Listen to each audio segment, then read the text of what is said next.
Hi, I'm excited for today's recording because today we're going to be making homemade dog food. I have everything set up back here, but I wanted to be able to first off give credit to the person that created this recipe, and that's Julie Christensen from the Protective Diet. I'm going to put her link down below. I originally came across this recipe from her, but at Hera's vet's recommendation, she was gaining a lot of weight with it. And I think that this recipe is for very active dogs. So I've added a few things to it and sort of made it my own to suit her nutritional needs instead of going off of Lucky's nutritional needs. I think this recipe is great. Julie did a fantastic job of researching the nutrition that canines need, that dogs are especially require, and I've just made a few modifications that suit Hera, and I'm really excited to share it with you today. We've got a lot going on, so let's scoot over to the stove. I already have the 3 pounds of sweet potatoes chopped up. It's a very rough chop. They're not even the same size or shape.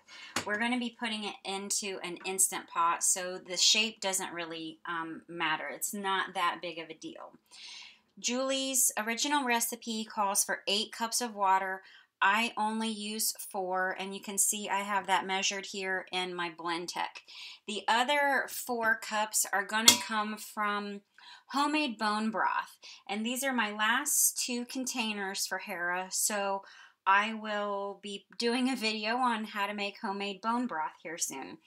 Hera is 5.5 years old, and it's time that I pay attention to her joint care because of her age. Bone broth is fantastic. It has a wealth of nutrition for her, and it will help keep her collagen levels up, and it will also help with her joints so that they don't sort of tank on her.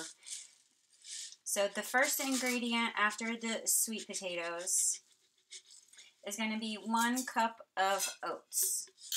This is not 1 full cup, but we will pretend that it is. Today we're using up the Trader Joe's steel cut quick oats. It's what I have on hand, so it's what we're going to use today. So I'm just going to put that in here. I'm going to use 1 cup of white quinoa. This is just white quinoa. I've used red and it's been fine. Basically whatever you have on hand or whatever you have access to, use. This is long grain brown rice from Kroger.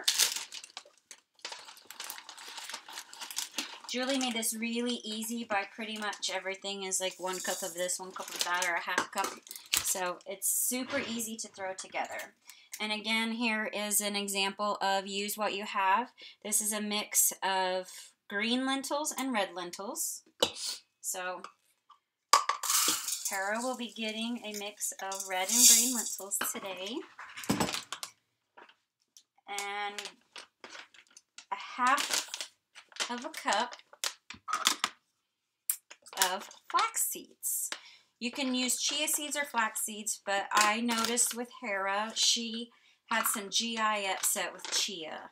So I did not get too far with chia, so I just buy the ground flax seed and I put that in there. One tip that I will tell you that is not on Julie's original recipe is that you can meal prep this to a degree. Every time I put in a cup of one of the ingredients, I open up 2 or 3 of these gallon-sized baggies and I just invert the lid. So 1 cup goes into the Instant Pot and 1 cup goes into the baggies. And then I get the next ingredient and 1 cup goes in the Instant Pot. That way I have in my refrigerator, I have them all ready to go. So it's got the oats and the quinoa and the rice and the flax seeds and the lentils all ready to go. I just have to get the kale and the parsley and the sweet potatoes. So it's really handy to, if you are like me and you tend to, like I did this time, forget to make her food and realize that she's out and she likes it and she wants to eat. So I need to be on the ball here. So that's everything that's going to go in the Instant Pot for right now. I, again, also changed the recipe here because Julie says to use a food processor. I don't have a food processor, and I'm not going to buy one. So I do have this wonderful Blendtec. So what I'm going to do is make, well, I call it Hulk juice, but I have kale from the last few recipes I've made. Do you ever notice that some bunches of kale are really, really huge, and you just can't use them all? Well, I put them in a freezer baggie, and I freeze them until it's time to make her food again. So there's that.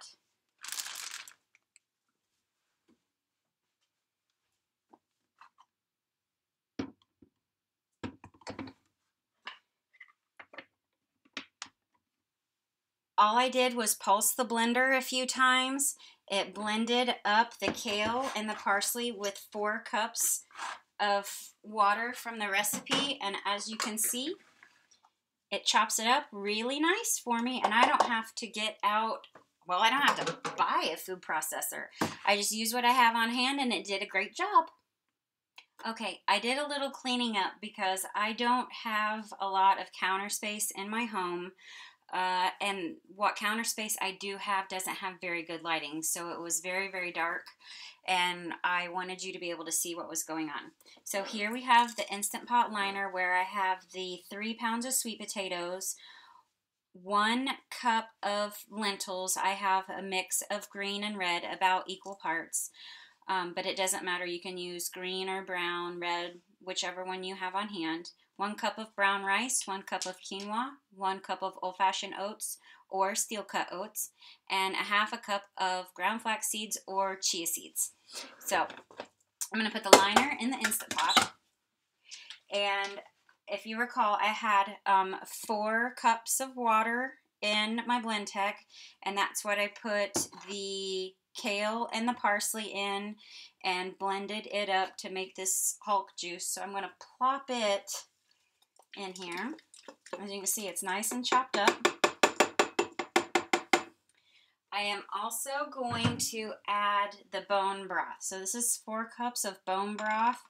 So it's super nutrient dense for Hera. Lots of vitamins, lots of minerals. There was lots of bone marrow in these femurs that I got for her from a local farmer. So I'm just going to stir this up a little bit. It's kind of hard because the sweet potatoes are a little unforgiving at this point, but I just want to give it a little stir around. I basically want to make sure the fluid is all the way down at the bottom because the heating element is down there at the bottom. Okay, I'm going to put the lid on. Very musical, dude. I push manual. It's on high pressure, but I only want 25 minutes.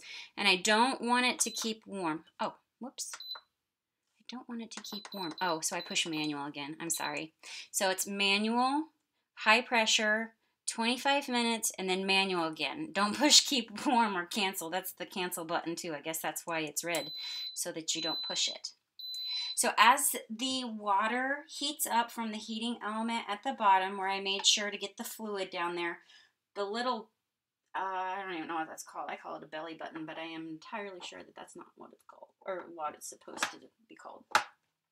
I put that on sealing, not venting. So when the belly button pops up, the pressure inside will, it'll be at pressure, and then in 25 minutes it'll kick off and it will naturally release its pressure, and that's when we will go on to the next step. Hi, I was just editing the video for Hera's dog food, and for some reason the video cut off and it didn't save, and I have no idea where it is. So I'm just going to have to tell you what I do for the rest of the pressure cooking process. So I started the pressure cooker, and that's where we left off. I went to the gym, and 2 hours later, I came back, and the Instant Pot had finished pressure cooking the food that we had put inside.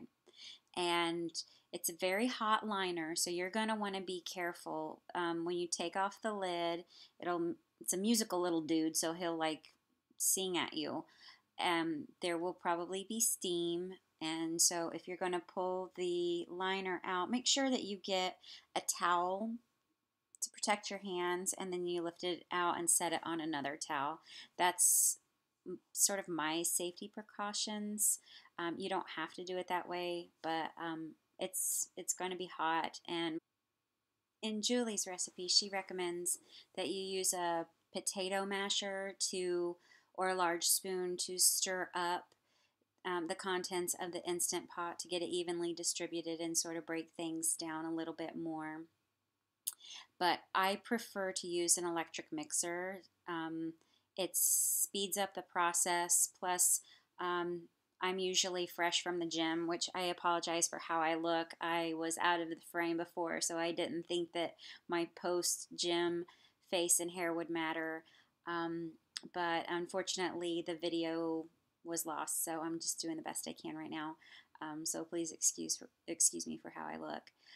The electronic mixer makes things really, really quick. I run it through on speed 1 or 2, which is low, and I go in layers. So there's like a top layer, a middle layer, and a deep bottom layer where you're scratching on the bottom, and then I do about 2 passes like that, and it really, everything's cooked, and it starts to mush up together very nicely.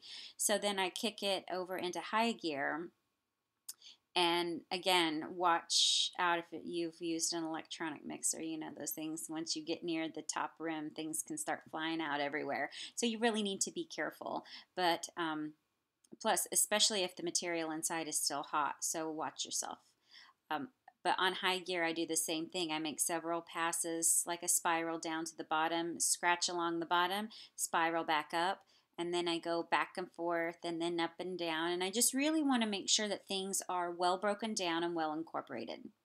The last 2 ingredients that didn't get put on record is 1 teaspoon of powdered spirulina.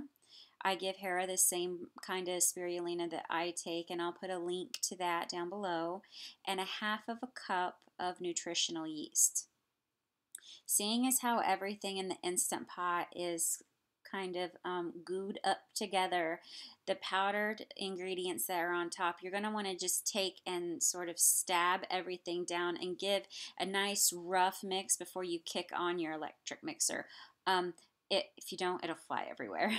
I learned that the hard way. So just take a moment and you don't have to use a spoon. You can use the actual mixer. Just hold the mixer in the off position and sort of mix things up and get that powder down into the dog food, so that when you do turn it on again, I start on low, get it mixed up, then I kick it over into high and make sure it's thoroughly mixed. And that's it. It's done. You can let it cool a little bit like that. I have actually made her a pot of dog food and put the whole liner in the refrigerator when it came down to room temperature. Just ran out of time. I have a busy schedule, and it just happens like that sometimes. The majority of the time I am able to portion it out into 1 cup aliquots for her. She eats usually 3 or 4 different food options. She has 1 cup of wellness dry kibble that she eats, and then I will put either a serving of the Hera version of Lucky Dog food on top of that, about 1/2 a cup of pureed pumpkin, or there's a blue buffalo chicken dinner that she just loves. And sometimes I'll put just plain bone broth on there, and sometimes I'll put just plain coconut oil. I like to give her diversity in her food.